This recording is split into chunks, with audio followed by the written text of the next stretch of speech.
Hi guys, thank you all for coming out tonight. I know there was a lot of amazing events all weekend.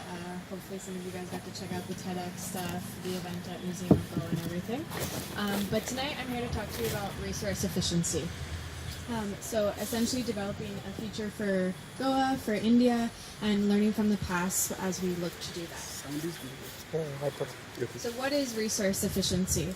So there's many different definitions, but essentially it's about using the Earth's limited resources in a sustainable manner while minimizing impacts on the environment. It allows us to create more with less and to deliver greater value with less input. So a lot of time, there's a common misconception that we have unlimited resources, but the fact of the matter is there's not unlimited resources for every type of input that we need to produce the things we use in our daily lives, whether that's products like our computers and our phones or the houses we live in. All of these things take certain raw resources in which we need to look at how we are managing them. And so part of what resource efficiency does is it looks at the entire life cycle of every product and how it is not only designed, but how it's produced, how it's used, and then how its end of life cycle is. So is it thrown away? Is it recycled?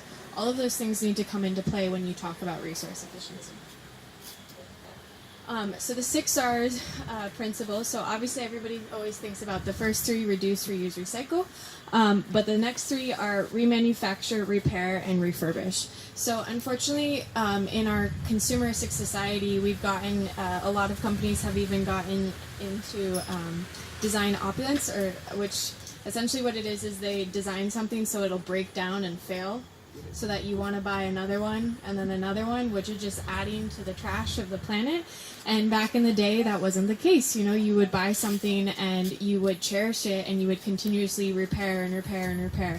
And what's really beautiful is actually in India, we have a really great repair culture. There's many people who know how to, you know, jugaad something and make it work, and it's brilliant. So looking at that. So some important facts to know about India. When I found this stuff out, this really shocked me and kind of scared me actually, which is first, the extraction of primary raw materials increased by 420% between 1970 and 2010. That's huge, honestly. That's really big. In addition to that, 70% of the buildings that are going to be built by 2030 aren't built yet. 70%. So where is all of the resources that is going to go into building those planned buildings and for the growing development going to come from? Also another one, only 2% of Indians own cars right now. We already have the most polluted cities on the planet, and if that percentage of the population only owns that much cars, what's going to happen in the future as the economy continues to develop and grow? And then between 2005 and 2012, the middle income class populated increased from 300 million to 600 million and is expected to increase by more than 1.5 times by 2025. So obviously as people, get more wealth and their purchasing power grows up, they want to buy more things. That's part of the consumer kind of story that we all live in, right? It perpetuates us to want to keep buying and consuming things.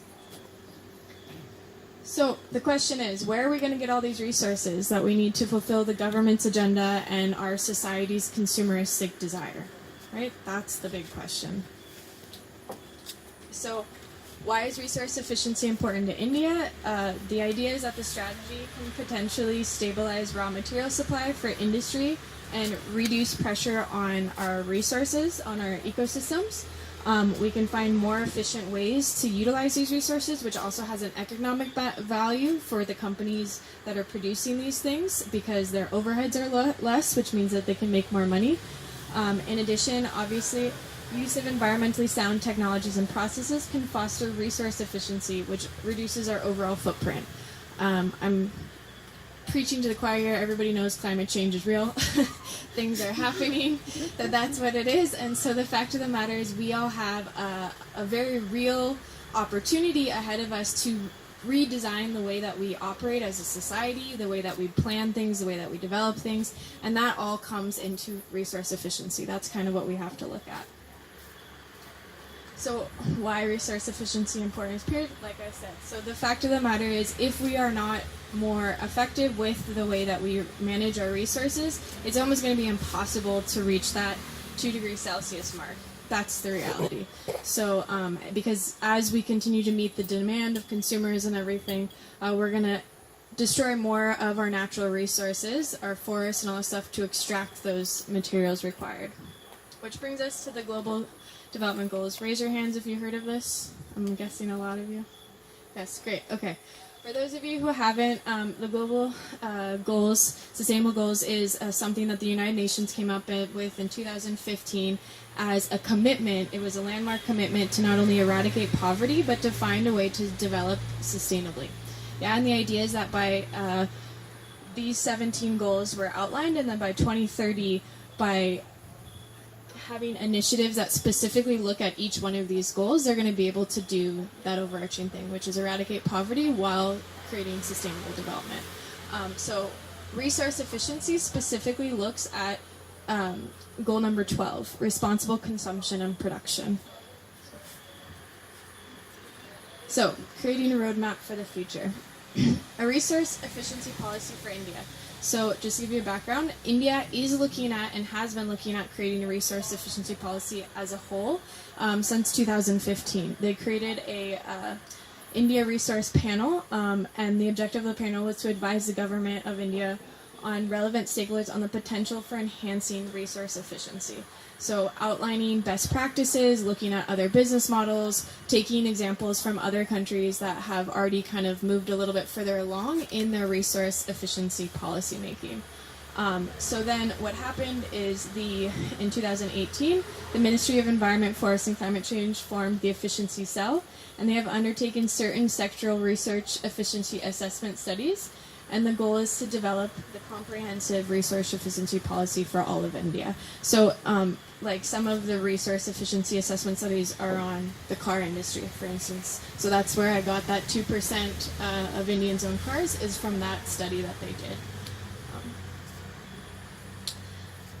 So what is happening now in India? So the European Union has a resource efficiency initiative, which essentially, through that, not only do they help foster policy development and programs within Europe, but also internationally to try and utilize their experience and their best practice to help empower other communities to do the same. Because the reality is, right, we're all interconnected. The ecosystem doesn't know borders, it doesn't know countries, it's universal. So we have to find ways to work together to manage the resources together. So the idea is that an international consortium composed of GIZ, TERI, CII, from 2017 to 2020 are working specifically on getting information back from the public on how to create a resource efficiency policy that's going to work for India, right? Because it has to be specific to the needs and the culture of each space. So they released their first, Niti Aayog released its first resource efficiency strategy, November 2017, and now 3 states, Goa being one of them, are preparing state-specific resource efficiency strategy. So what's happening in Goa right now is this, essentially. So one of the things that they're doing is they are creating a strategy paper on resource efficiency and the transition into circular economy for Goa, focusing priority sectors of tourism, waste, and construction. Yeah, it can be a little overwhelming to try and do everything at once, so they've chosen these 3 sectors to be the first that they want to look at, and are taking feedback from all the different stakeholders and people who are part of those sectors to try and help inform this strategy document. So what's cool is Goa is actually the only state and the first state to ever look at tourism as a sector for resource efficiency. So that's really nice. So the Sirpawallas, which is who I'm actually representing today, an organization which helps foster community dialogue, essentially, is collecting feedback, information, and ideas on resource efficiency to inform this strategy document that's going to be used to create the state policy. So we did one event on the 11th where we had some 60 people from different, from the 3 sectors, all across the board, people who are producers, people who are consumers, people who own hotels, restaurants, people who do waste collection, people who make biodegradable alternatives for packaging, all the different things to try and get them together to have really important discussions around how we can manage these resources better. So in addition to this, the result is there's going to also be 3 different case studies which are presented in addition to the strategy document, one for each sector, which outlines a potential opportunity or an example that we can use to move going forward. So the final strategy that's going to be given to the Goa government is going to outline the following. Goa's challenges and priorities and opportunities for change, including policy interventions, education, awareness and capacity building, business models and job creation, research and development, innovation and technologies, pilot projects and prototypes, local, national, global solution and opportunities for partnerships with the EU. So this is also really exciting with the EU. This is part of why the EU Resource Efficiency Initiative is also very important, because there's potential funding from them to help kind of grow any of these pilot projects and to have that cross-learning, cross-pollination of what works, you know, how what's worked for them and how we can learn from that. So just to give you an idea of the first, obviously waste is something that we all know is a big problem in Goa. We see it on our roads, we see it in our fields, we see it on the beach, we see it everywhere. And it's definitely something that everyone collectively wants to address. So looking specifically as one resource within waste, plastic. So if you see this map here, India is very dark, obviously. India, and this is the formal sector, not the informal sector, but 85% of waste that is collected through the formal sector is mismanaged in India, which means it's not being recycled, it's not being composted properly, it's, you know, it's not necessarily being incinerated, you know, it's just being mismanaged. And there's a lot of missed opportunities there because waste is actually a resource just put in the wrong place. There's a lot of value there. So, plastic resource management pain points. So the lack of enforcement of the EPR principle. Who knows? Raise your hand if you know about the EPR principle. One person? Okay.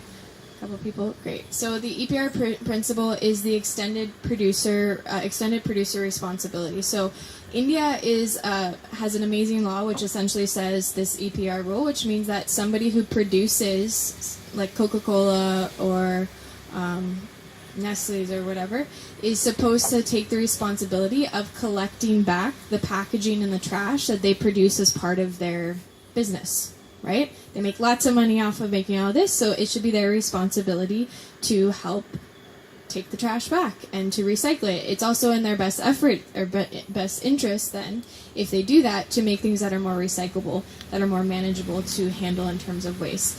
So this principle is not really being enforced. Normally what happens is the business just kind of hands it over to the local municipality or somebody else to take responsibility for.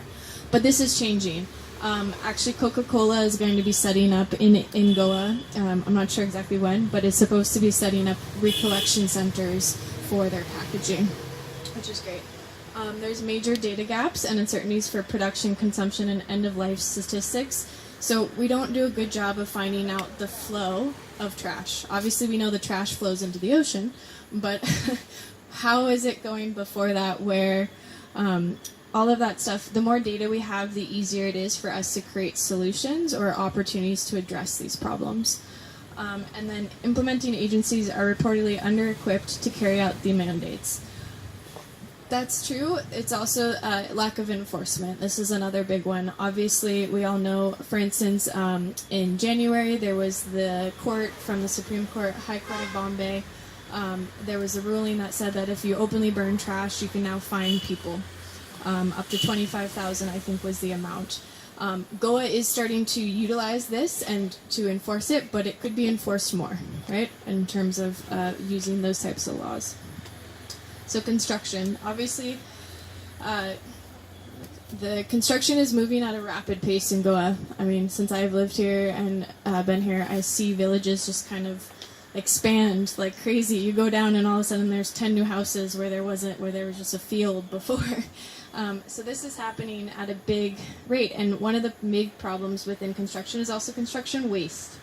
So I don't know how many of you guys have seen on the highway or the road, if they break a bridge and then they build a new bridge, they just put the waste, the rubble, just on the side. They dump it in a field somewhere. But the fact of the matter is 90% of waste that is extracted from these construction sites could be recycled and be reused.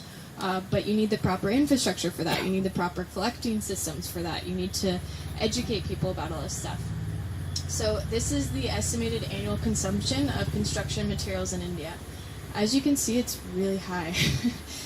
Sand, 750 million tons. I don't know how many of you guys have seen the illegal sand mining going on. No? Some of you, yeah. So sand prices have gone up lately because that's one of the, in terms of what we discussed and found out in construction, that's one of the resources that's going to be, we're most at risk of running out soon. We're running out of suitable sand, essentially. Because you can't use beach sand, you have to use river sand. It has to have a certain quality and texture, which means that the prices are going up for the sand, and you're going to see more and more of this illegal mining because there's an opportunity to make money off of it. Soil, obviously 350, stone, 2 billion tons, limestone, 242 million tons, cement, 297 million tons. That's a lot. And remember that earlier quote that I put up there, 70% of the buildings that are going to be built by 2030 have yet to be constructed. So that means these numbers are just going to skyrocket. So this is just the percentage breakdown of all the materials.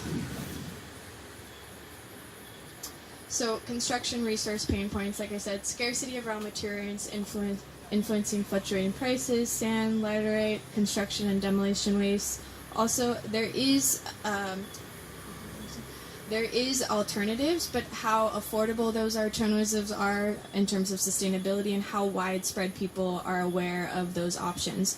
The University of Goa is doing some great research right now on utilizing plastic as a replacement for sand in cement. That's awesome. Also, we've seen plastic being utilized in the construction of roads. So obviously there are ways to transition away from these normal standard resources of sand and cement and all of that, but how affordable are those and how user-friendly is that technology? Those are things that we have to look at. So lastly, tourism. So tourism obviously is huge in Goa. It employs the most amount of people and definitely affects, in terms of sustainable or unsustainable development, Goa in a really big way. So tourism resource management pain points, water supply, power shortages, sewage, waste management and collection, cooking oil disposal. So these are all things that we obviously see and we know that like the shacks on the beach, where are they throwing their waste, what's happening to the sewage. Even more so with this cooking oil thing, this is something that there's no proper, I heard there used to be, but at this point in time there's not a really large-scale collection of used cooking oil. So that's a missed opportunity essentially, because cooking oil can be transitioned into biodiesel, which could help you run your generators or your cars or your scooters or anything really. So the tourism sector obviously is more of a consumer than a producer, but that's where it's really important that we find alternatives for these resources so that they consume things in a different way. So the critical resources for tourism constructions to function and prosper in Goa, research officially needs to address these real and present priorities. So one of the things that came up in every sector is obviously water. Water is huge, right? We can't survive without raw water. At this time of year, I know personally, for instance, many parts of Osagao don't have water. They run out of water and they have to call in tankers. Well, where is that water coming from? Same thing in terms of the tourism belt. A lot of people don't get enough water supply in the more congested areas. So they keep drawing from the groundwater table. And because our agriculture has gone down, the groundwater table in Goa is not recharging at the rate that it used to. So that's something that we also have to just be aware of. So, key takeaway from the 11th discussion that we have, one of them that we found really important was the need for a new story of aspiration. There's this story of like, I'm only successful if I own this, if I have this. You know, this is kind of the consumeristic paradigm that the world has kind of pushed onto us that we've been taught since we were a little kid. But what if we tell our kids that they're successful if they're happy, if they're kind, if they're connected to the environment. So how do we create that new story, and what does that story need to look like? And the other thing, obviously, as long as the dominant aspiration and key messaging of advertising remains to consume and consume and consume, then we're never going to be resource efficient. How do we transition businesses and that whole kind of dialogue between producers and businesses and consumers to one that is more conscientious of the planet and the way that we are taking materials from it? One of the things that everybody kind of agrees is that you move to Goa because, or you are from Goa, you appreciate Goa because it has a wonderful quality of life. It's really inspiring and so beautiful to be here. You know, we are so blessed to be part of such a rich biodiversity and ecosystem. Goa, if you don't know, is number 9 in the world for biodiversity. In Osagao alone, there's 150 different varieties of birds. That's amazing. That's really, really... So how do we slow down and learn to connect with that and enjoy that and make that our success story? You know, because if that becomes our success story, then we're all collectively going to work to try and preserve that biodiversity and that richness and that quality of life, which I know part of the reason I came here was for.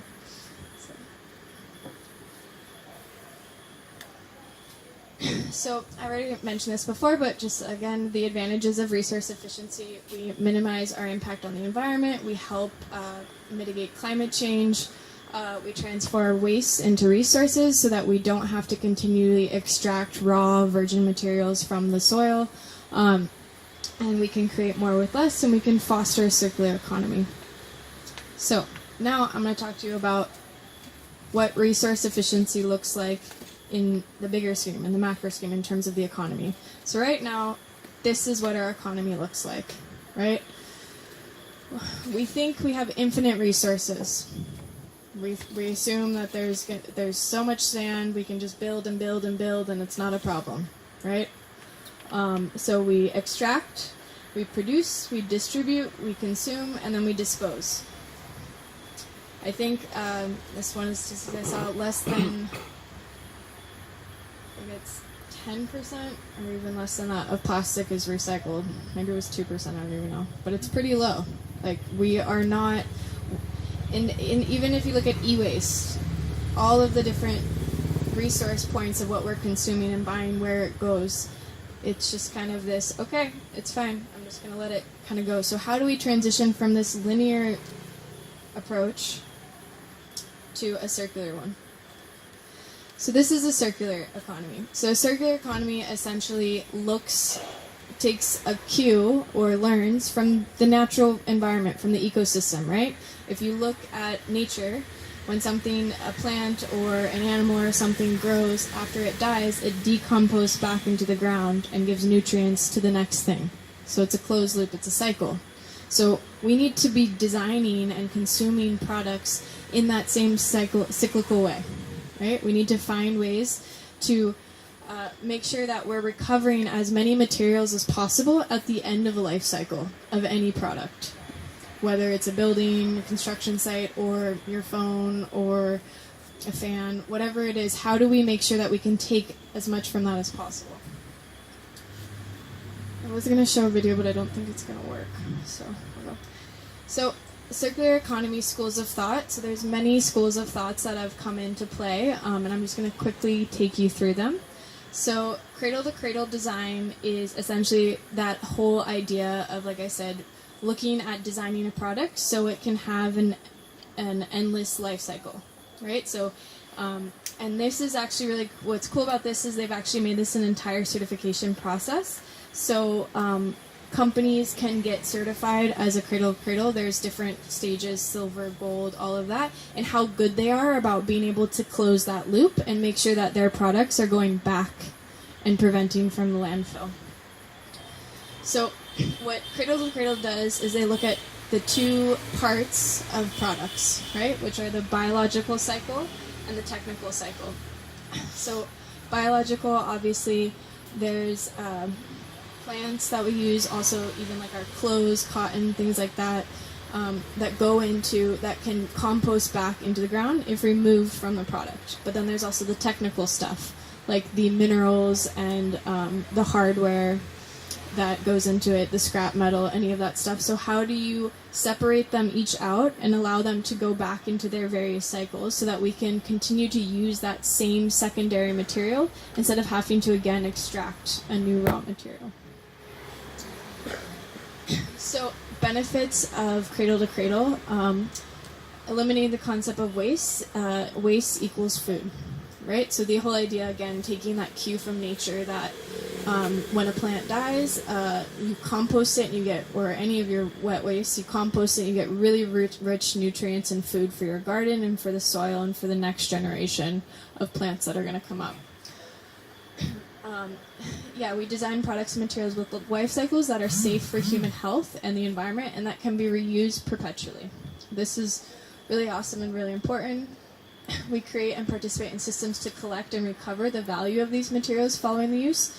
So this is also really important when you're looking at cradle to cradle. It's not just in the designing process, but it's also in the entire infrastructure, right? Because if I sell you a product, but you have no way of getting that product back to me, then it's really hard for me to extract both the biological and technical elements to make and make again and again and again.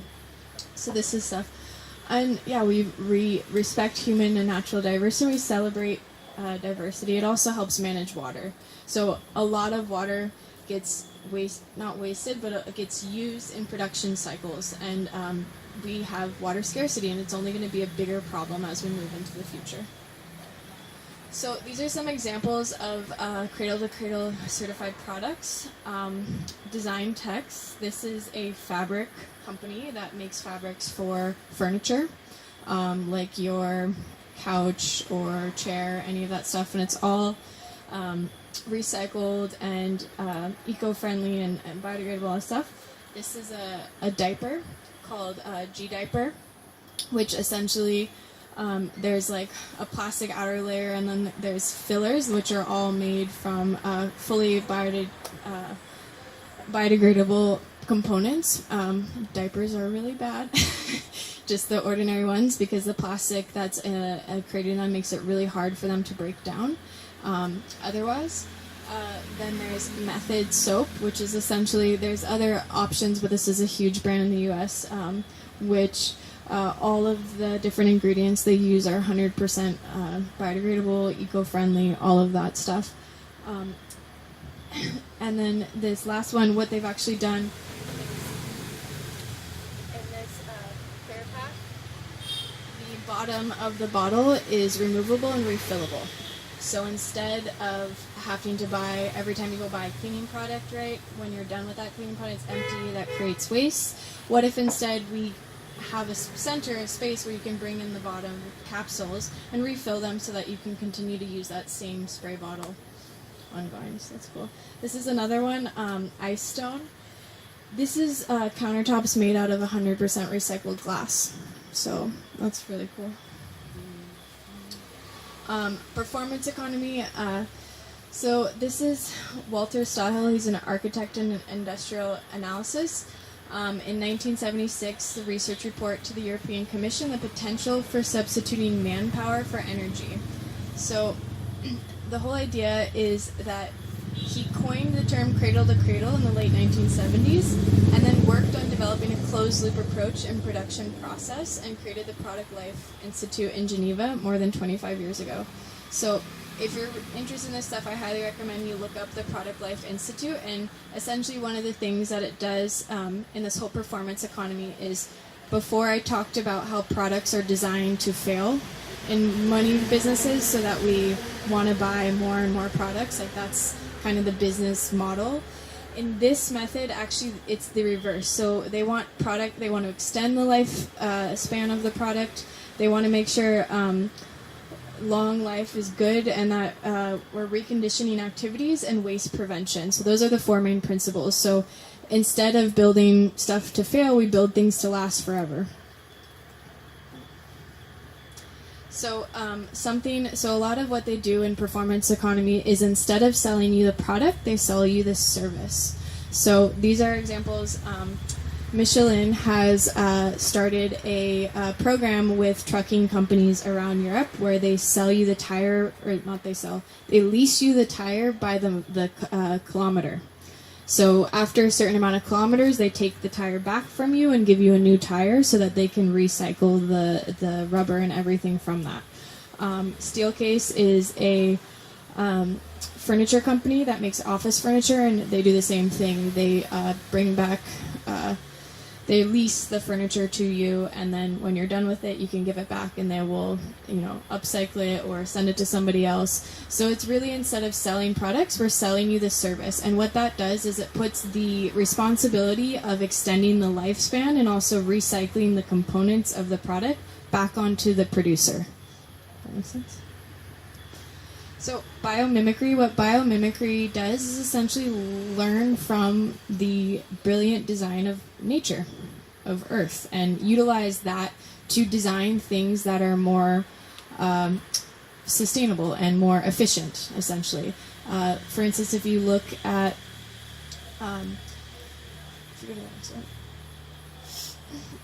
This is an example, a kingfisher, actually the beak of a kingfisher was utilized as a model to design a high-speed train in Japan.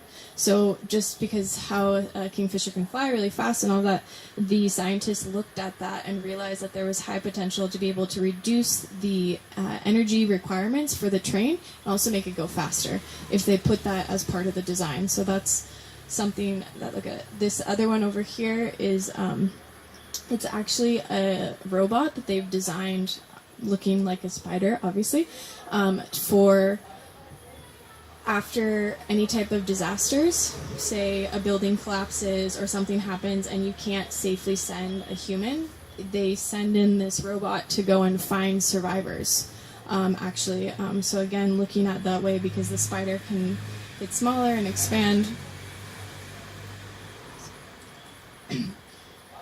So industrial ecology is the study of material and energy flows and how it flows through industrial systems, and it focuses on connections between operators and the industrial ecosystem. The approach and also aims at creating closed-loop processes in which waste services as an input, thus eliminating the notion of an undesirable byproduct. So the whole idea here is that in lots of production processes, there's always byproducts that you don't know what to do with, right? There's, people will just say, oh, it's a waste, and then they just kind of put the costs of that waste and putting that into the costs of making that product, whatever it is.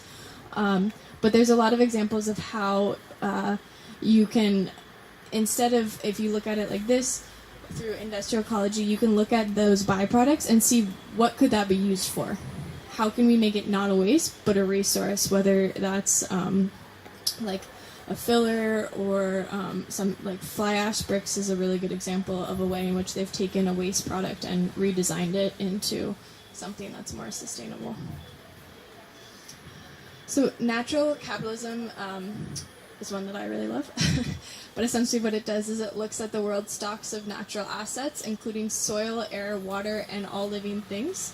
And the idea is to create a global economy in which business and environmental interests overlap, recognizing the interdependencies that exist between the production and use of human-made capital and flows of natural capital. So right now, most of the world is based, economies and money currency is based on like gold or some type of other resource. But what if all of the wealth of a country was based on the amount of trees it had, or how much water it had? People would work way harder to preserve the trees, or plant more trees, or preserve the water. So these are some of the stuff that we can look at, is how do we inspire people to really realize that the wealth of the earth and our communities is within these natural resources. So the following 4 principles underpin natural capitalism. Radically increase the productivity of natural resources. So the idea, like, again, being as efficient as possible. Again, this is bringing back to resource efficient. As efficient as possible with everything that we extract from the earth, so that we don't have to keep unnecessarily extracting and extracting and extracting. Shift to biologically inspired production models and materials. So again, would look at stuff like biomimicry and try and remove any harmful materials that would be damaging to the ecosystem, and move to a service and flow business model. So the service and flow business model is what I was talking about earlier in terms of the, instead of me selling you a product, I lease you the product, and then when the product becomes obsolete or I make a better phone, I take your phone back and I give you the new phone. Then I recycle all of the materials that are made in that phone. And then reinvest in natural capital. So idea, restore, regenerate, try and make sure that instead of continuing to deforest places, we actually put a lot more effort into reforestation.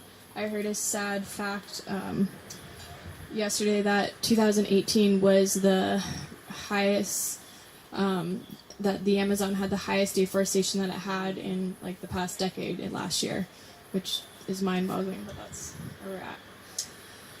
Blue economy, so blue economy is, again, another kind of overarching school of thought which looks at how can we transition our entire economy to do things that are more eco-focused. So they created an open source movement to bring together concrete case studies. They created a report that they handed over to the Club of Rome, and the whole thing is based on 21 founding principles, and the manifesto describes 100 plus innovations that can create 100 million jobs within the next 10 years. So it's kind of the whole idea, like when we invest in renewables, we can create more jobs, right? So how do we go about that? Then there's regenerative design. Regenerative design is pretty much can be applied to all systems. It's almost kind of like, the idea is just that how do we do things so that we're not just extracting, but we're also helping to regenerate and to give back. So obviously this is oftentimes talked about in agriculture when they do rotation of not just farming. Monoculture is obviously not necessarily the best, but sometimes when they do stuff, they'll rotate crops so that they can give nutrients back into the soil. So looking at stuff like that, like how do you create symbiotic relationships and all of that.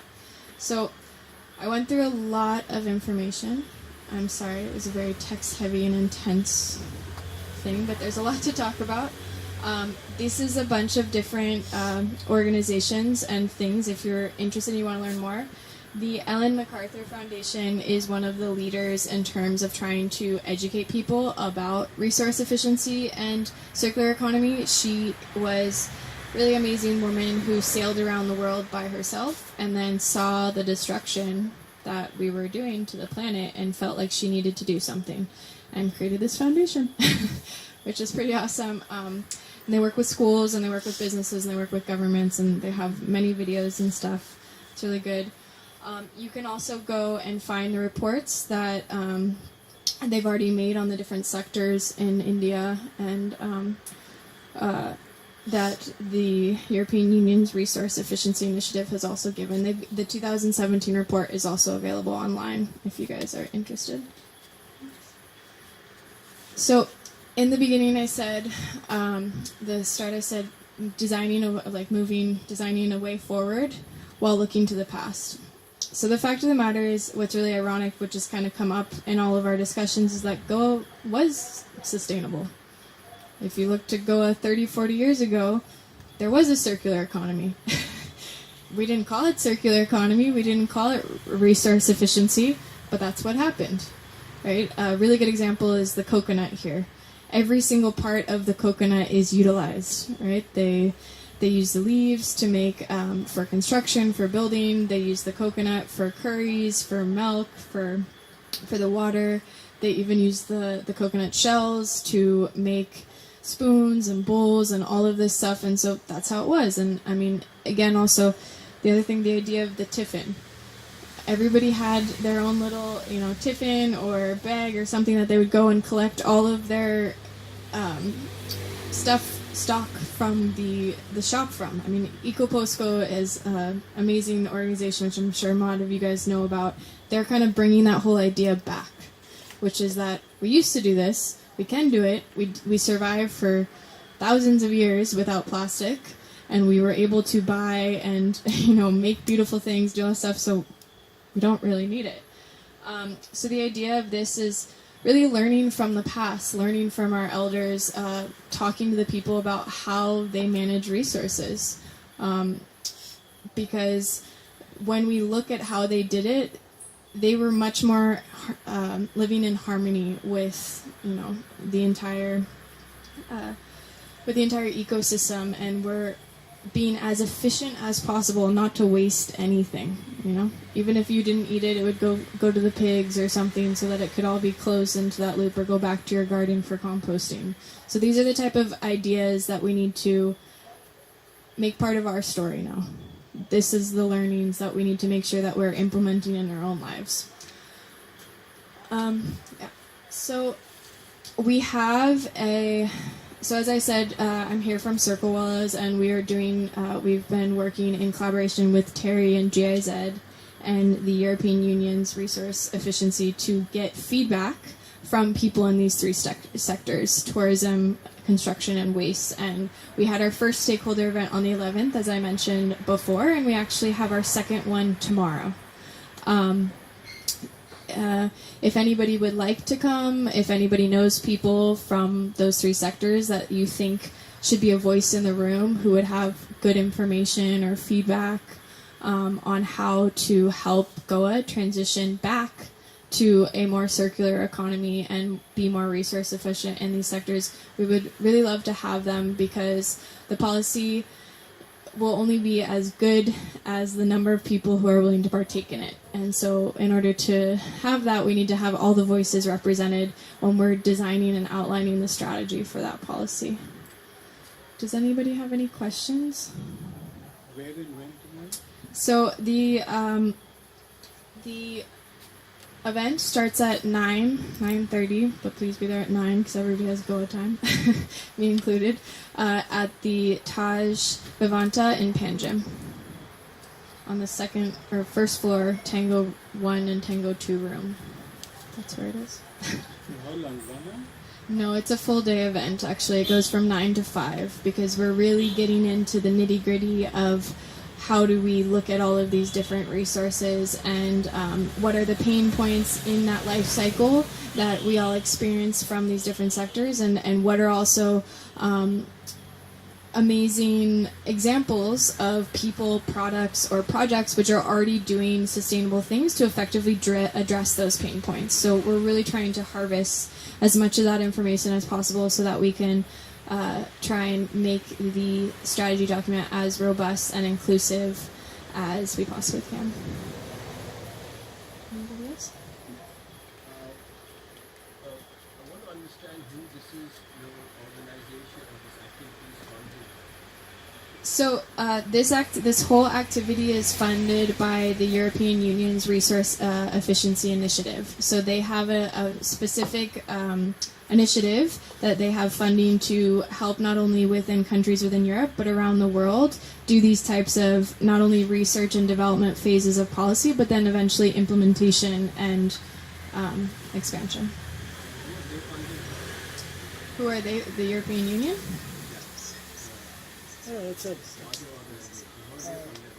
The people of Europe?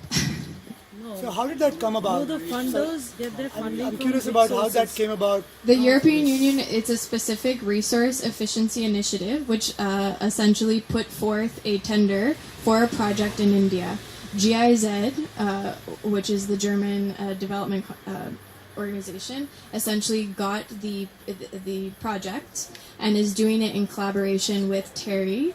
And then now they've also are working with us, Circle Willows, to make sure that we get the stakeholders' voices also included. But the organization is funded ultimately by corporations, right? By corporations? I mean, the corporations of the world. I mean, I'm not exactly sure. From my understanding, GIZ got the project. GIZ then is working in collaboration with Terry and with us.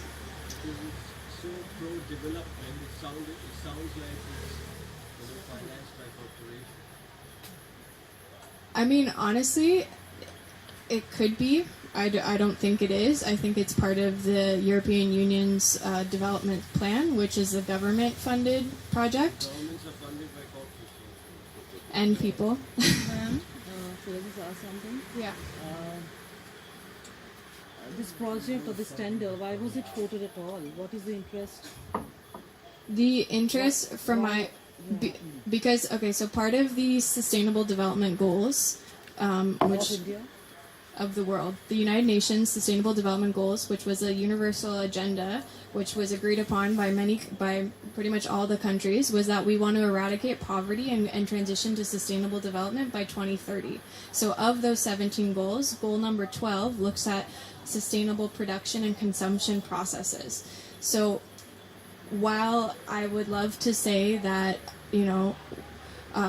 we can stop development and all that stuff, it's also not 100% fair, because there are people everywhere around the world today who are suffering and who don't have proper access to clean water, to education, to food security, to any of that stuff.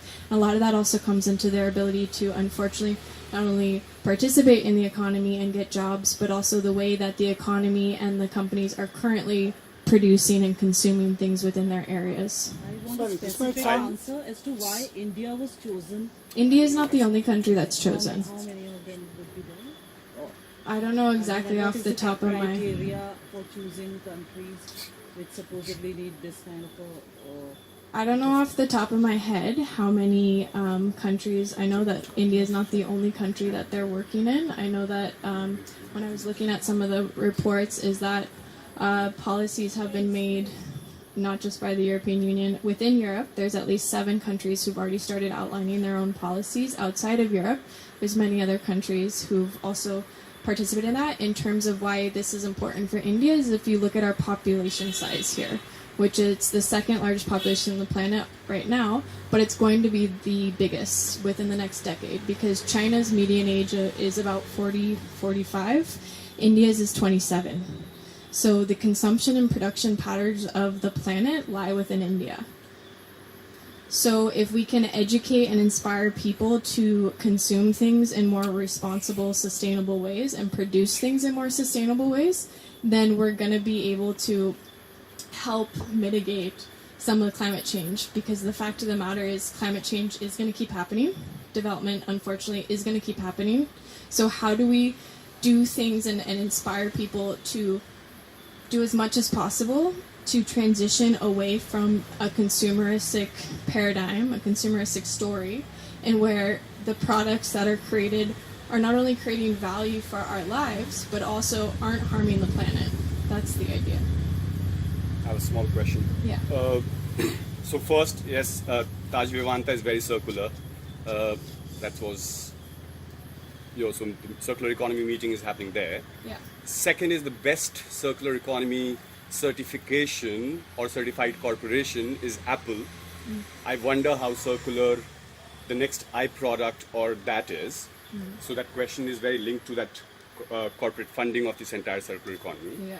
The other thing that circular economy discourse globally doesn't talk about is socio-psychological aspect of economy. Like in all this conversation at the end of the day, for example, if I collect my waste, or if America or Europe or whoever collects their waste or does whatever, and if it gets dumped in the third world, for people, like look at what last 20 years of so-called circular economy has been. People breaking mobile phones or plastic in a small little slum in India. Unfortunately, in all the discussion that we've had today, or otherwise also in the larger circular economy discourse, there's no conversation around that.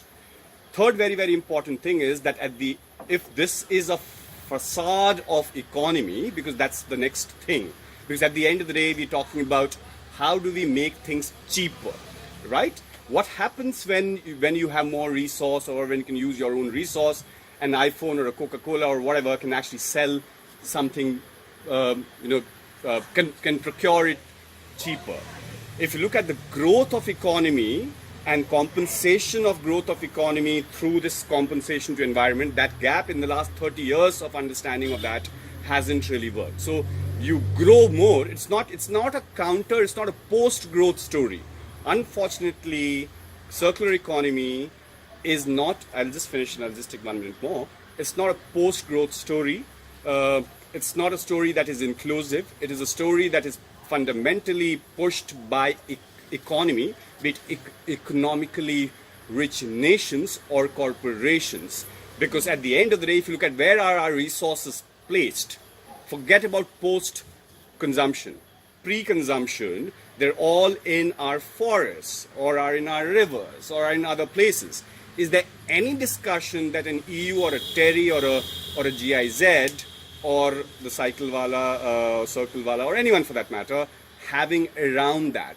Because that's the core of the problem that we don't address most of the time in this particular discourse. Like coal becomes cheaper today, there'll be more and more people setting up thermal power plants. So is that what is called circular economy?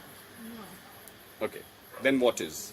So, I mean, one of the things that was outlined earlier was that it's not about taking virgin materials, but about using secondary materials, because if we continue to extract, you're right, most of the materials are found in the natural settings, under the forests, out in nature. That's where we extract most of our minerals, which means that when we cut down all the forests, we're cutting down our carbon sink, which means that it's only going to be a matter of time before we get hotter and hotter, right? I mean, even if we stop today, all of the consumption and production patterns that we're doing, we're not going to stop climate change.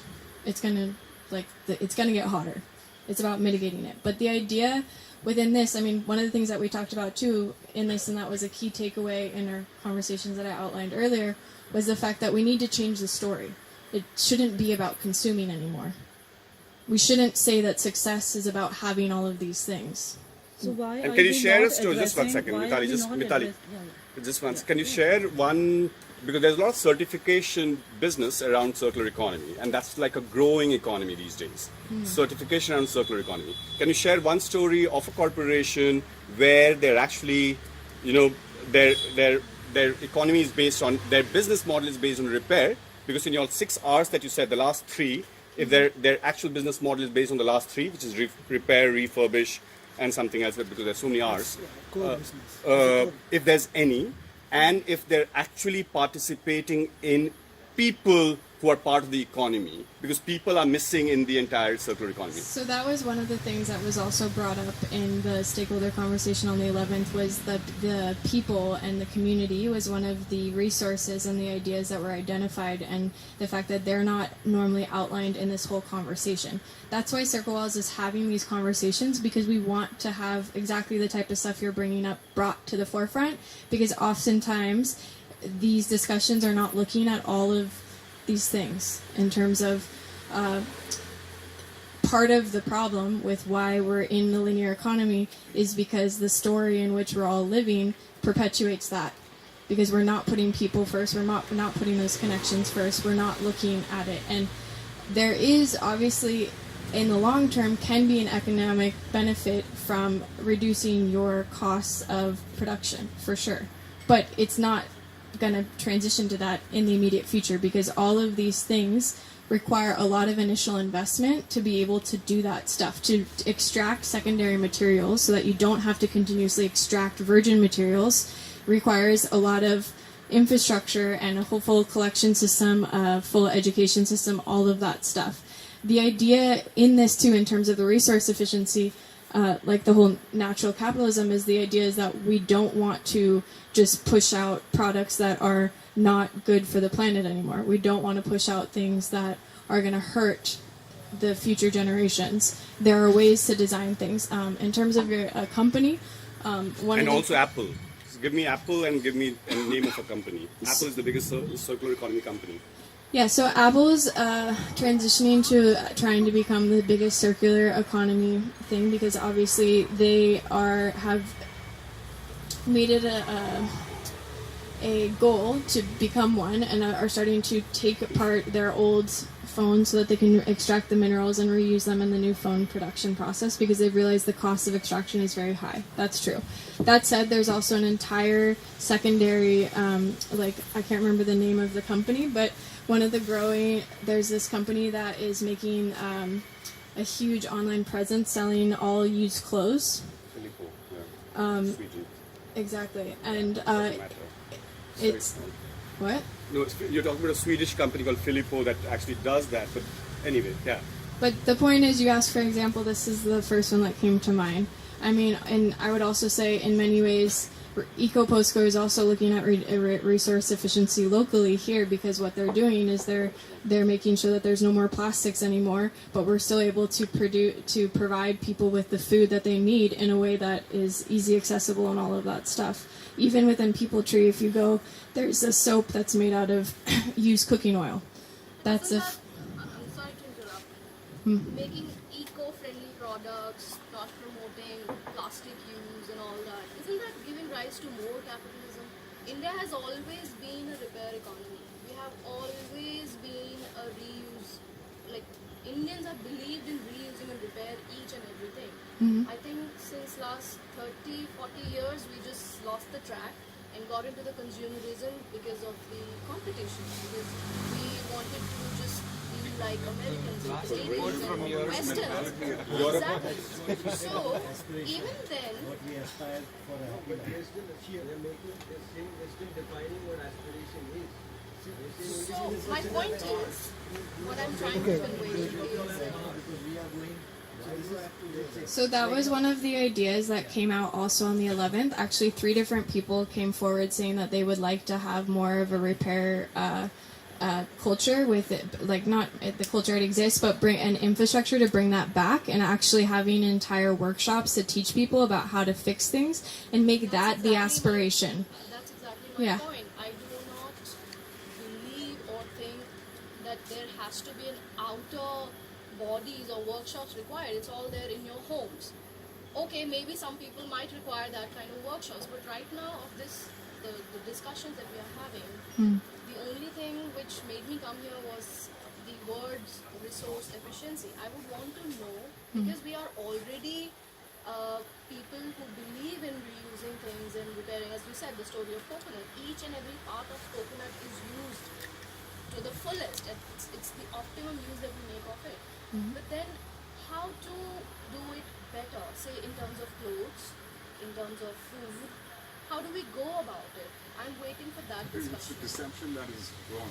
So the thing is, someone uses something that is natural, it's kind of considered by people as something that is cheap. No. No. Even you do That's not have that's not true. A larger group of people. So I'll give you an example, for instance. Only a smaller section of people think that way. There's a really good quiz that just came out circulating online about how we as individuals, we as businesses, we as communities, we as governing systems can become more sustainable, essentially. And they have you rate 1 to 4 all of these different things to see exactly which action is the most sustainable. And for instance, one of the biggest things, and you're probably already doing this because you're a conscious person, you're somebody who's doing, but actually food waste, it has a bigger impact on the planet than eating meat. Yeah, but a lot of people don't realize that. So they're like, okay, I'm vegetarian, now I'm doing great things, that's awesome. But then there's no, I'm serious, this is the problem, is that what people are, that's what we're talking about, this story. Like, that was one of the things that came out on the 11th, is we have to co-create a new story, or maybe go back to the old story that already existed here. Like you said, India, one of the last things I'm going to is learn from the past. India was resource efficient. I mean, Goa especially was resource efficient. They had a circular economy here, and many of the different types of things they're doing, but we're moving away from that. So how do we get back to that? And how do we make it so that the next generation... How about telling the manufacturers to stop manufacturing Coca-Cola and marketing it in plastic? so- I mean, it's a great idea, but Altogether. how are you going to do that? So here's a, Yes, why not? If we can do this, we can have an opinion poll and say that we do not want it. We just close down. We just want you closed. We just want. Why isn't the EU,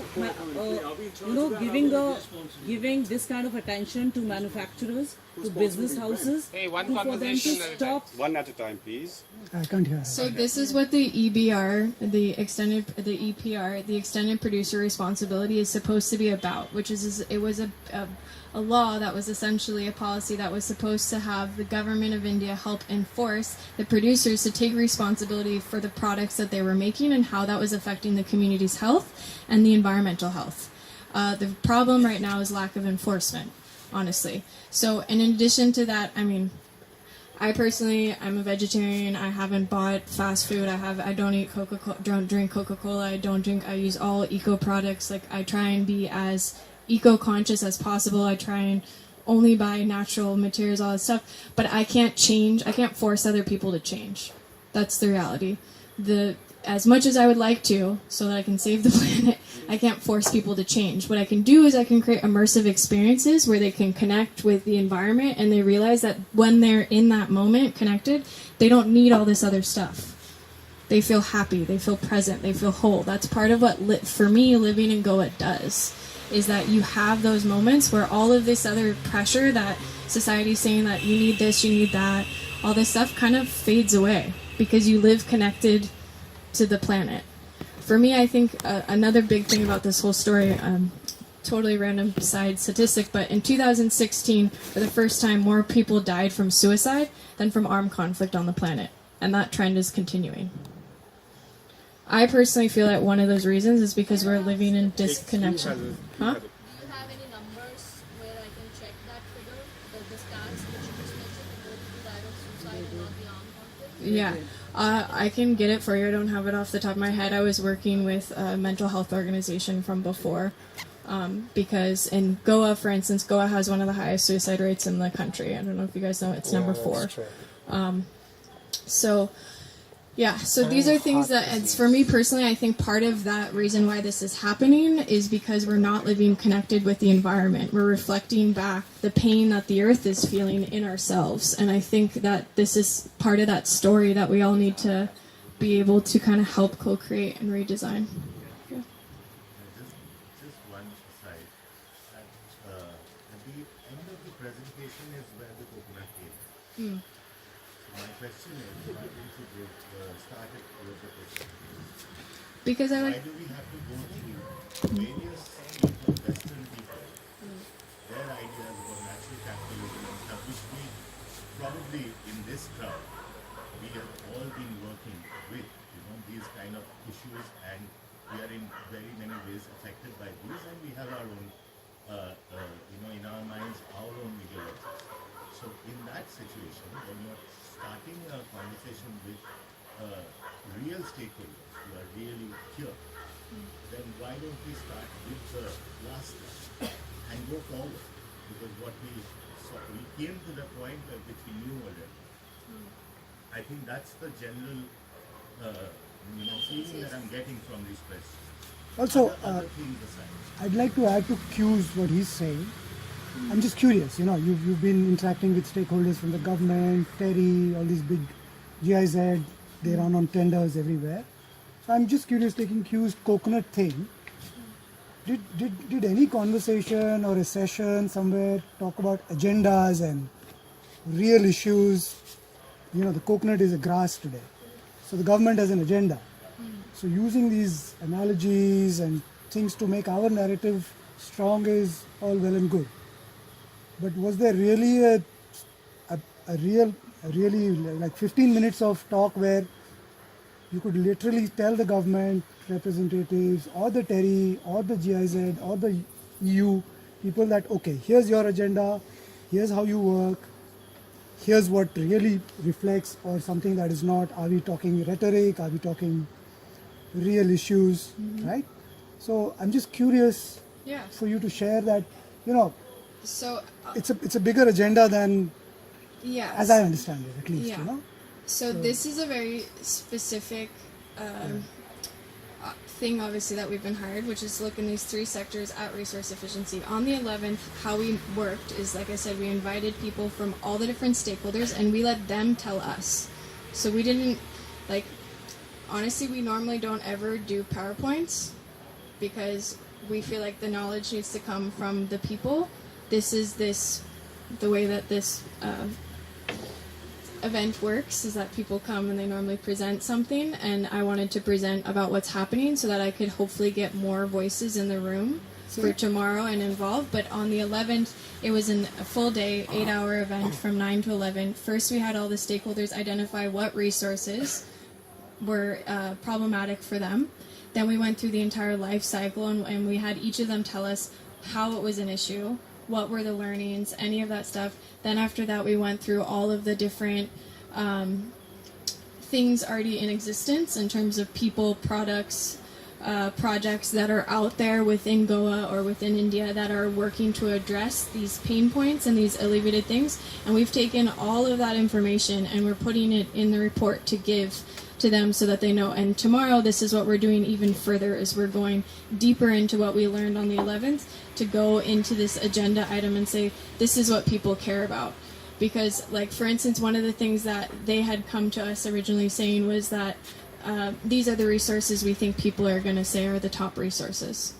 And then what came from the room was that actually, no, there's other resources that weren't even on the list, which are more important to people and more pain points and need to be the priority, the agenda. I have one And observation. in all this, does anyone get billed for time, and the EU gets billed for all this? Yeah. Is it? Sorry. I just had one observation. The areas you chose to focus in Goa were tourism, waste management, and water, is it? Construction. Why? Because the circular economy is talking about manufacturing and industrial activities. So why aren't we looking at, say, Zuari chemicals, the industrial zones that have been set up in Goa, and the entire coal transportation and storage? Because those are actually polluting the environment and taking Goa forward into destruction faster than tourism, for sure. Yeah, definitely. Faster than waste also. I think waste is a huge problem, but not like coal, not like mining. Mining hasn't been mentioned in this. I think currently I think tourism we're is coming missing. in the way of the bigger agenda. I think there are a couple You want to of finish or elephants that are missing in this. Yeah, I mean, they just want corridors. Tourism, yeah. you know that nothing can be done. If you see the transport, it emits maximum carbon dioxide during the tourist season. It uses fossil fuel, and anybody knows a sustainable tourism should have thought of rapid transit systems between the places in Goa. But do you think the vested interest in Goa will allow anything to come up? Sure. They have got the rent-a-bike, they have got the mafia, taxi mafia. Do you think that And the largest- except you're preparing a report, there is a chance of doing anything here? The largest construction, Keep tourism out. the largest construction activity is this highway being constructed.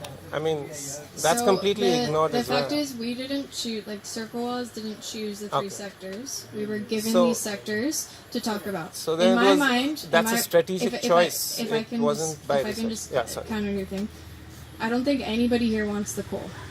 Yeah, So there's no resource efficiency. It doesn't need to exist. but we've ignored it the whole evening. I mean, it's something that's talked about in many other things, and it's not part of what we're doing in Circle Walls right now. The fact is, for me personally, and I mean, I can't talk on behalf of this or anything, but I think many people are working really hard to try and make sure that it doesn't happen, that this coal hub does not continue forward in the way that it's being planned, that coal doesn't be shipped through Goa because it doesn't have really any long-term benefit to the people or the environment.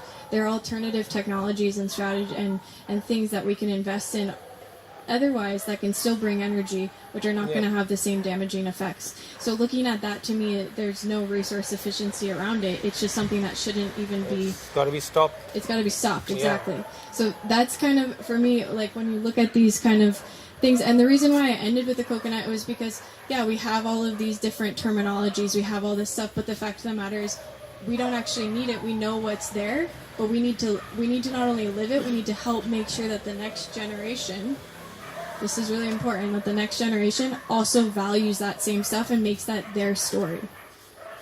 And one of the things that came up definitely in this was the whole idea that that the highway system, why wasn't it a high-speed train? Why wasn't it a bus? Yeah, and why is it full of flyovers? Approval was given by the central government, but it was not allowed by the local district. Yeah, but so this is the thing though. So how do we, if that's what's happening, and these are what's coming up, then how do we help make opportunities for these types of changes to transition? And this is one policy that might be able to This is an implement. area where you can do something practically. Otherwise, generating a report, hypothetical report will not give anything. And you can do something. For example, construction, you have given us certain resources, but you have missed one of the points is that you have bricks and other things, steel and other things which are used. They are the resources. All But important. during the lifetime of the building, it will be consuming how much electricity, how much water it will be consuming, and are these buildings designed to be greener buildings or is it normal buildings? So we have not addressed those issues because those things require a much more investment, much more research and development, and much better technology than the old coconut tree and other things you have told about it. But today we have to think about the better technology to reduce the impact and to make it more sustainable. To see the modern buildings, if you see what is the amount of technology goes behind them. No, I completely agree, and again, that's why on the 11th we brought people like architects and builders and people together to showcase how we can do things differently. So one of the examples that was brought up on the 11th was reusing old chip bags. If you fill them with air and you use them as an insulation in between the tiles and the thing, it'll drop the entire temperature of your house by 4 degrees. That's an amazing innovation. And there's many plastic chip bags all around. So part of what this policy is looking to do is to help support and make sure that that since building is going to happen, we can't stop all building, we can't prevent development. How do we make sure that it's done in a way where we're promoting and helping focus on all of the sustainable practices and making those aware to people? Like I mean, I know about many different sustainable materials, but this chip thing was something completely new to me, and that's amazing. 4 degrees is huge, especially in rising temperatures in the future times. So, but that's part of what the policy is supposed to do. It's supposed to also help to outline incentives, Today, campaigns, and all this stuff. For indoor stadiums, when they are built, environmental factor is taken first into account. If you see the London, the copper box, how much environmental consideration have done? And in Goa, we have got the Goa University, that building, nothing has done about the environment. Glaring electric light is going on, and most of the environment they use what is a light pipe to consume the solar light, and whenever the light is insufficient, computer controlled light automatically compensate for that efficiency. But in India, nothing goes into that. So technology is one of the major things today which can make it sustainable. Definitely. But in order to do that, I mean, I 100% agree. But in terms of the renewables and stuff, we need to, right now what's happening is we're falsely subsidizing resources which have environmental damaging effects, right? We need to instead transition that to subsidize and incentivize technologies which are green. Right now, for instance, they're redoing the entire grid in Goa. It's supposed to be done by 2021 or something like that. But how come renewables haven't been a bigger part of that discussion? Goa right now is dependent on all of the neighboring states for our electricity. We have more than enough sun, we have waves, we have wind. We could actually become fully self-sufficient if we invested in that type of technology, and we could create a lot of jobs as well.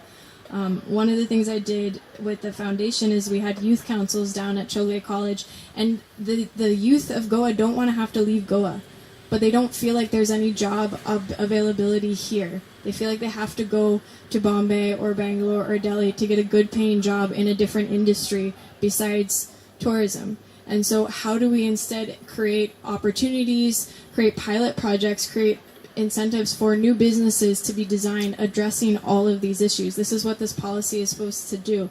And the reality is, unfortunately,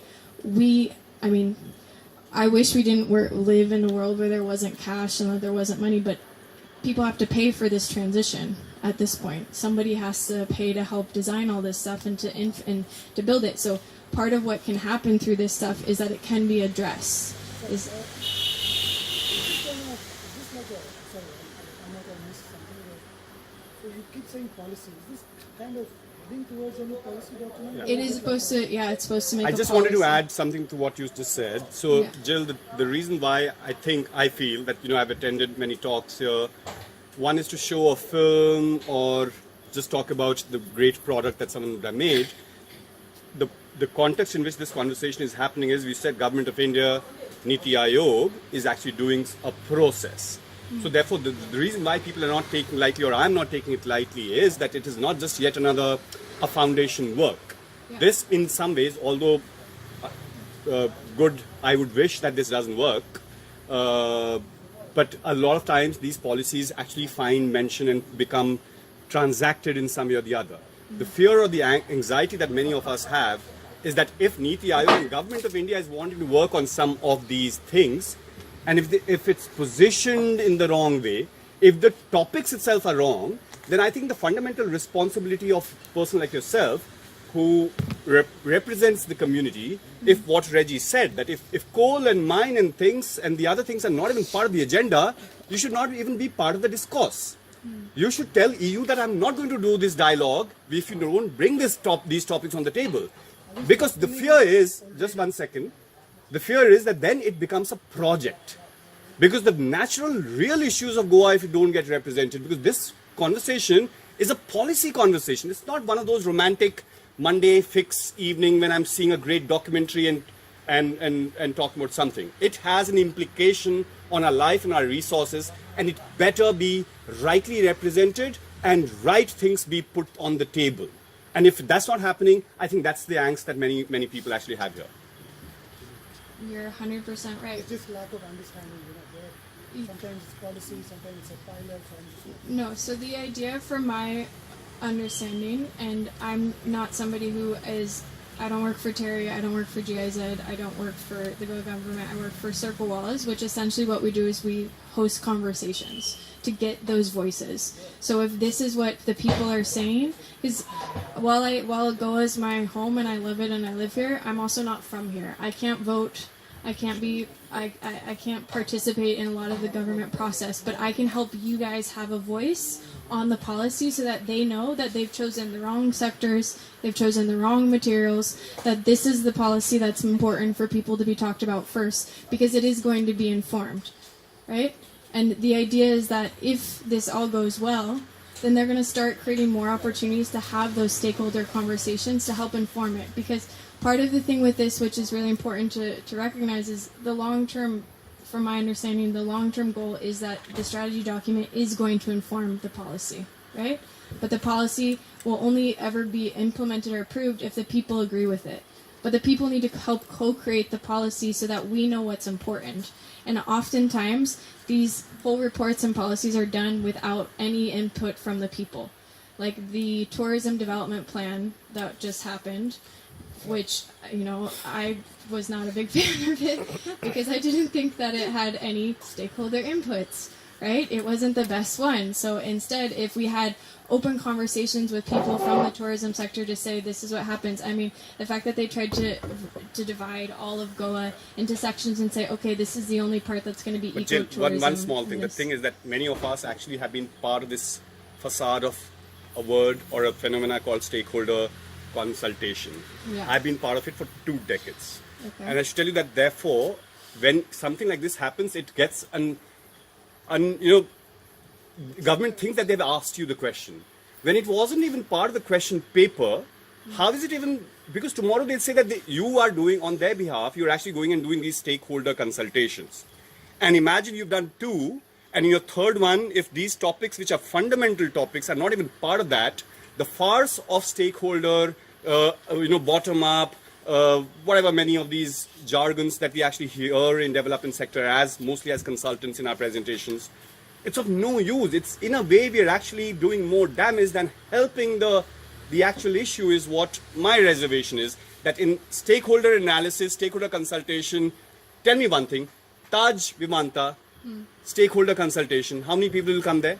How many people actually can, a 5-star, is it an inclusive consultation? Do you think circular economy has the most impact on people who go to Taj Vimanta or someone who actually stays on the streets of Goa? When is the next stakeholder consultation happening on the streets or in many areas, which is less intimidating, is real, and on fundamental issues? So again, I 100% agree with what you're saying. And the first event was not at the Taj Vivanta. We didn't have a say in this one because it was connected to the GIZ one. The first one was at Taligal Community Hall, and it was specifically that because we wanted to make it approachable and make people feel comfortable that they could come, because it is the people who are, you know, living in the streets, living in the communities, who are going to be most affected by this. Because the people, the big corporations, are protected oftentimes from the environmental degradation and damage that their production systems are causing. So I completely hear you, and I totally understand, and it was something that we definitely were very apprehensive about taking the job when we first decided to do this stakeholder conversation, but we really all, I mean, everybody who works with Circle Wellness really, really loves Goa and really wanted to find a way that we could try and help give the people a voice here in the government, because it is this, there's this very clear kind of us versus them story that's going on. Like, this is the government, this is us, government does what it wants, doesn't really care, and we're kind of here fighting, struggling along, trying to do stuff. And it's really sad that that's what the story has been, but for me personally, I really think that we need to figure out a middle path, a way to kind of bridge that gap and co-create a new story, because that's what needs to happen, you know? And it's not about politics or anything, it's about people, it's about planet, it's about finding a way for all of these politics. things. Yeah, People actually, and planet? Politics that's should be a part politics, of yeah. everything, man. You can't avoid it. Jill, No, actually politics, there not was really politics, an it's exercise, something like this, conducted about 5-6 years back, the development plan, when all the villages were consulted and people got together and they marked out areas for development. They said no-go zones, heritage zones, all that stuff.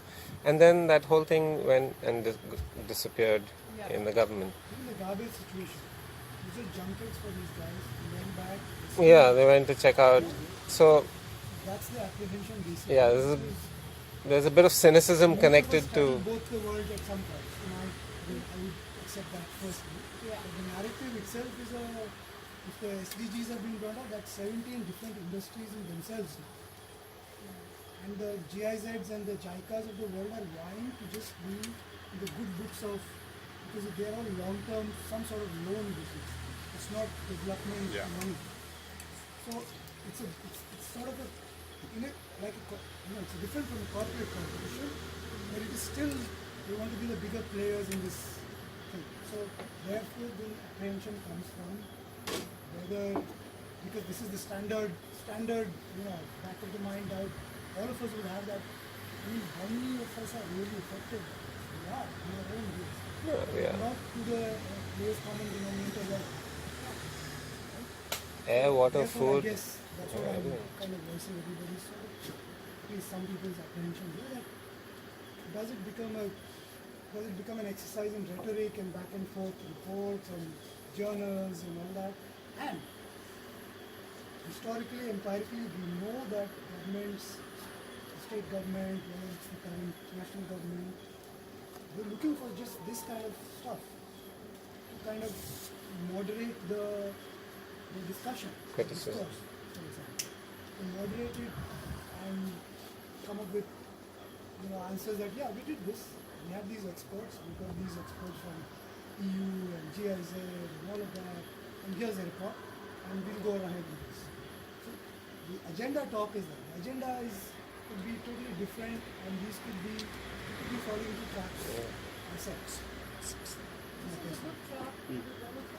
Why not? Yes, everyone has their judgment. Must be tired. GIZ, now, GIZ has got technical, they are providing technical collaboration to set up projects. Mount Abu, recently they have given a technical as well as the monetary assistance, as well as the equipment for setting up a small solar thermal power station. It is only as a demo project. Now, Goa, you told that there are so many potentials. To my knowledge, the wind is at much higher altitude, and you have to harvest, you have to use a better technology. And sea tidal wave, there is no potential, but surface wave, there is a potential. Why GIZ doesn't come with a project which will start something producing, and people will be happy that something is coming out, and we do not have to depend on coal, and we do not have to depend on fossil fuel. This report, I do not know, are they going to act on this report, GIZ?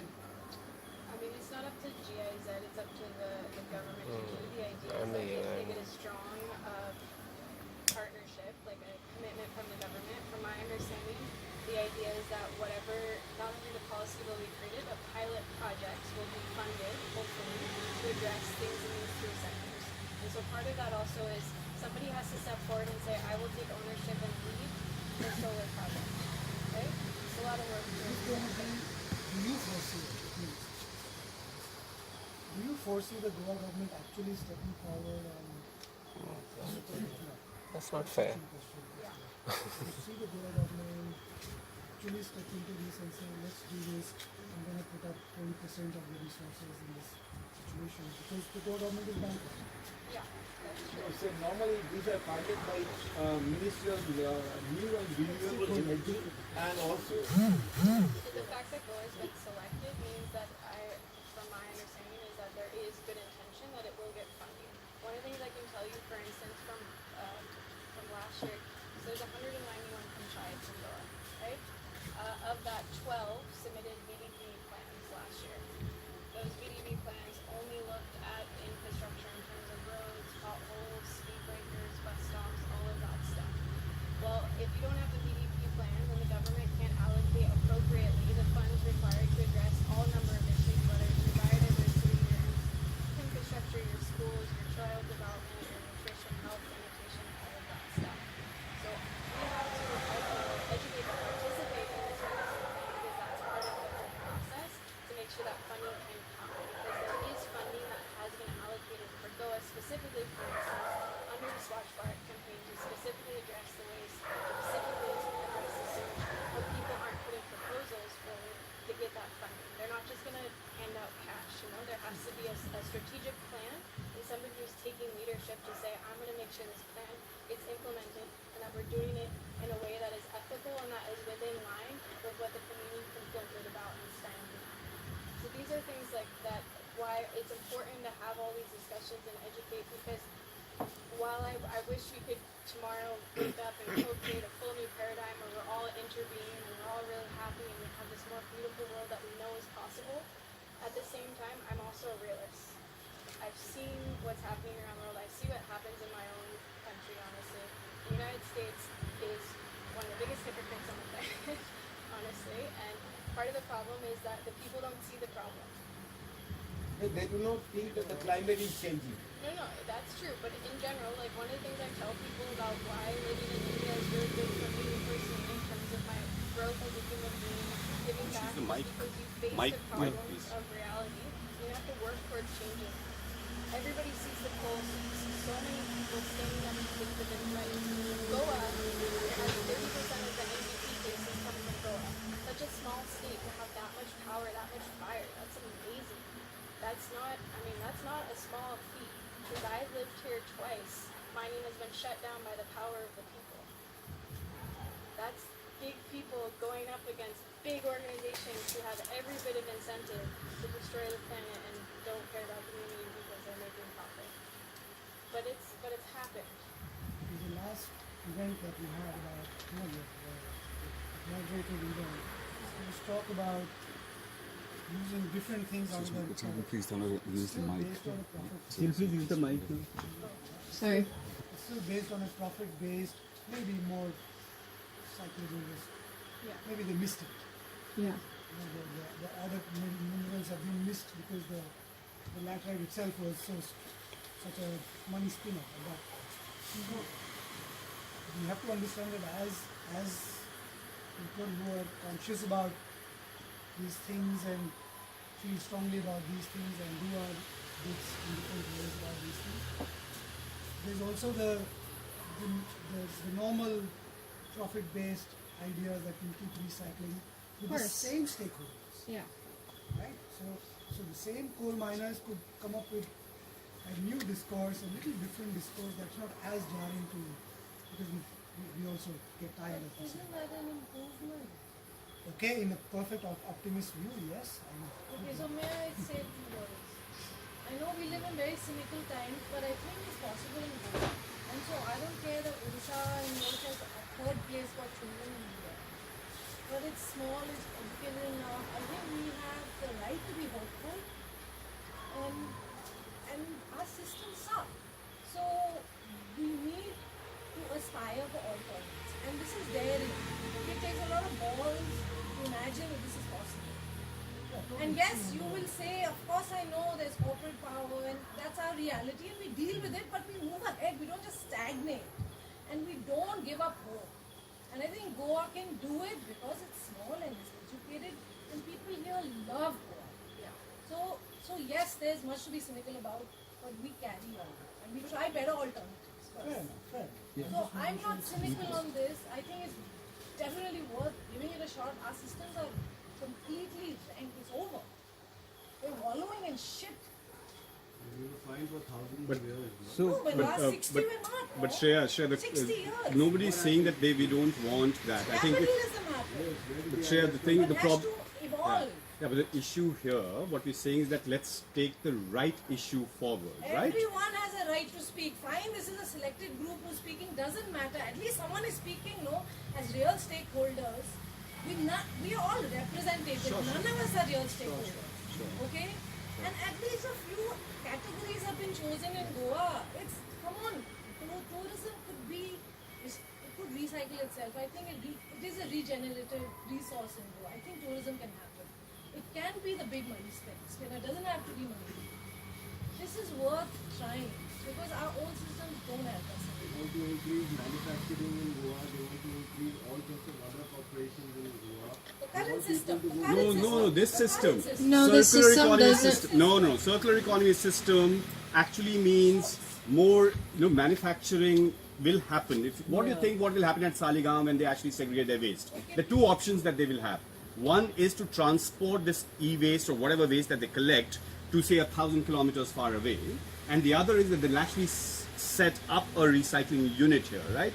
See, one thing is that There's we. already a site, a plant. Which is No. I mean to say, perhaps there'll be a mobile company that will actually source its resource from there, right? As in largely, circular economy is based on the supply of that mineral, whatever that We is. have garbage and there is a plant.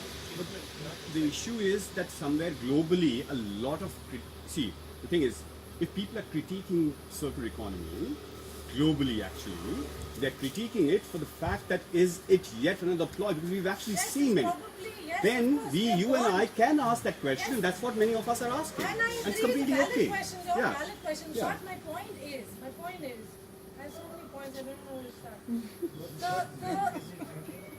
Yes, I am.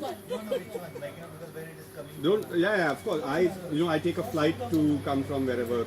I have a car. But I mean, guys, let's Guys, be we're making it. Okay. We're not talking how about is circular walas Okay. All our shirts that we're wearing and the chaddis that we're wearing has come from somewhere. We're not talking that. Wait, Please let me finish. Yeah, sure. That garbage plant in Saligao, if it needs 4 other plants around it to recycle 100% of our garbage, it's worth it. It'll create jobs, we'll get rid of our garbage, and we'll recycle. We'll give back into our economy.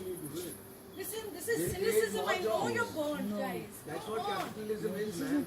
This is not This is about not capitalism. This is not cynicism. Waste management is not about creating a landfill and breaking it down.